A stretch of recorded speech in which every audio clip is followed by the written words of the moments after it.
Hello everyone, I'm Joshua Clement with Lighty Contractors, and today I'm going to talk to you about, does running a ceiling fan with a furnace actually reduce your electric cost? Now this depends on whether you have an electric furnace or a gas powered furnace. If you have a gas, it's not going to reduce the electric cost. It's actually going to push it up a little bit, but reduce the cost of your gas bill.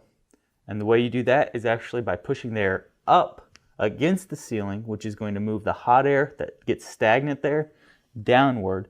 That way it keeps that air moving around. That hot air just doesn't sit there and go right through your ceiling and into your attic. This will actually save you money when you have an electric furnace. What happens is that hot air still rises, and instead of just going stagnant, you're actually forcing that hot air down and bringing that cold air up in its place. That way your furnace doesn't kick on as much, so it will reduce your electric cost. Make sure that your ceiling fan is set for the winter time. You want to make sure that your ceiling fan is running clockwise. It'll force that cold air up and that hot air down. Very simple thing, just flicking a switch over. That'll allow it to change direction. Make sure you don't do this when the fan is actually on, because it could ruin your motor.